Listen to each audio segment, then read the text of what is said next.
أعوذ بالله من الشيطان الرجيم. بسم الله الرحمن الرحيم.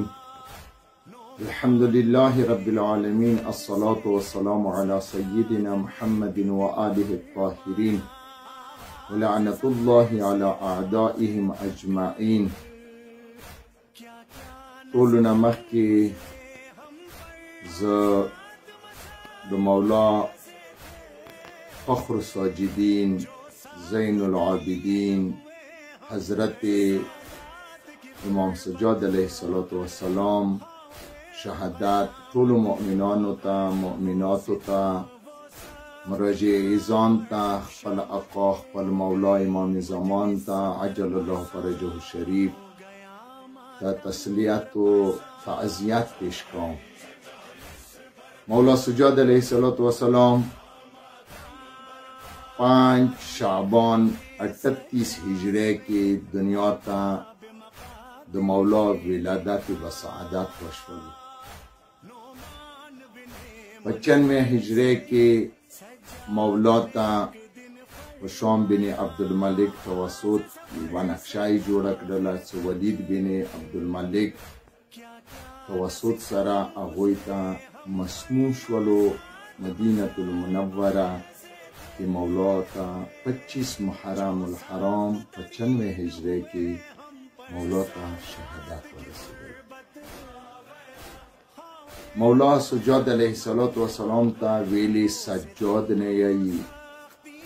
سجاد معنا ده صیغه مبالغه ده اهل علم په دې باندې ډیر خطیږي، یعنی ډیر زیات د سجدو کاونی والا.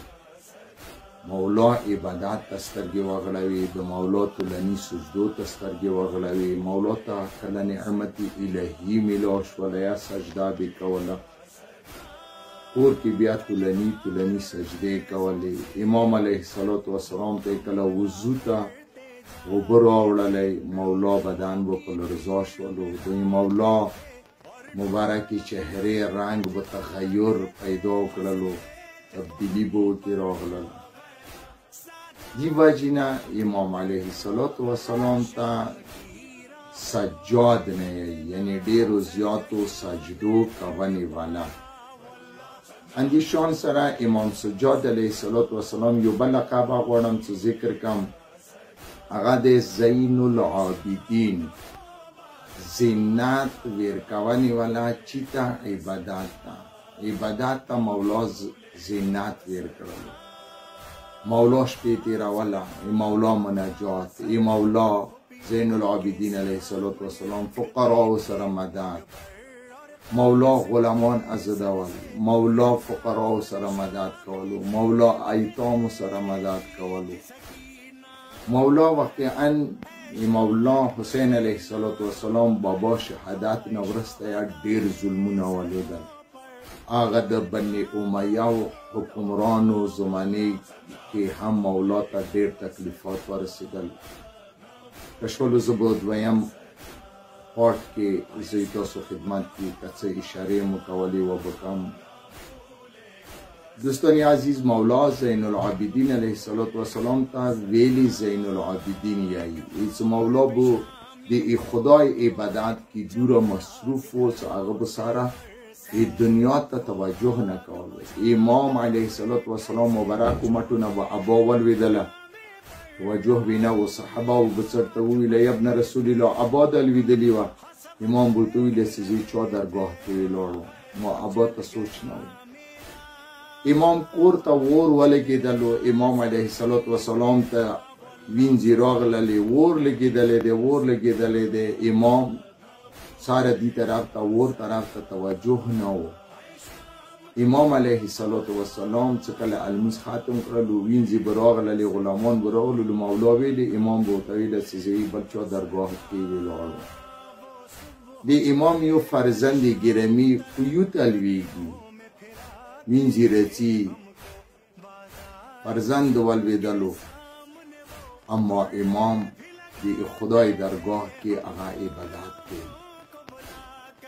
شپې تهجد المنځه باندې امام ولاړ دی، شیطان مجسم شولو، کله یو طرف ته شي کله بل طرف ته شي. امام غواړي چې هغه توجه د خدای درگاه نه بدل کی. امام توجه نه و، امام توجه صرف او صرف خدای ته و. شیطان ځان اژدها جوړه کړله. راغللو د امام علیه السلام مبارک خپې غوټه ګوته یې خولې کې ونیولله. امام ته فشار ویر کړلو، امام ته تکلیف ورسېدلو. امام هغه تکلیف برداشت کړلو، سجده یې پرې نه خلله، عبادت یې پرې نه خلل. زه به دغه ځای کې داسې وایم چې واقعا د علي بن ابي طالب المسایو هغه واقعا چې پیغمبر ته خلک راغللو، علي ته تکلیف ته تیر ورته لګېدلی دی، غشی ورته لګېدلی دی. پیغمبر اکرم ویلی چې علي نه دا غشی تاسې وره نه شو وکږلی، یوه ټیم کې تاسې وکږلی شو، هغه کوم وخت دی چې کله علي بن ابي طالب المنځه کې د خدای درګاه کې ودرېږي. طبیب رڅي علي علیه السلام مبارک بدن هغه غشی د المنځه حالات کې د سجدې حالات کې وکړ. دلته امام زین العابدین ته شیطان تکلیف ورکوي، خو امام زین العابدین علیه السلام هغه طرف ته توجه نشته دی، خدای طرف ته توجه. یی چې د ځمکې اسمان منځه حتیف درې وارې غږ وکړلو، انت زین العابدین، انت زین العابدین، انت زین العابدین. عبادت ته زینت ورکونې والا ته یې.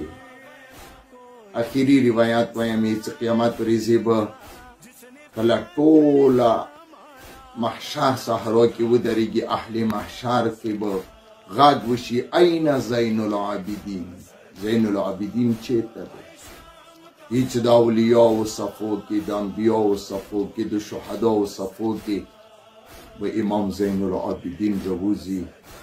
خلقو ته به الله رب العزت قیامت ورځې وښیي چې زین العابدین هغه څوک دی؟ امام سجاد علیه السلام د حسین زوی علي دی. پکار دا دی زموږ یاد امام سجاد علیه السلام نقش قدم باندې روان شو. موږ ته پکار دی چې د امام زین العابدین علیه السلام هغه زندګۍ کې چې کوم مولا فقراو سره مدد کولو، امام علیه السلام از دا غلامان عزدول، امام علیه السلام څه خلته عبادت کولو، څه خلته مناجات کولو، څه خلته سجدې کولې، څه خلته المنځ کولو. پکار دا دی چې موږ د امام زین العابدین فخر الساجدین علیه السلام منونکي یو. موږ پکار دی د خپل مولا، د خپل آقا، د هغه مظلوم امام پکار دی نقش قدم باندې روان شو. والسلام علینا وعلیکم ورحمة الله وبرکاته.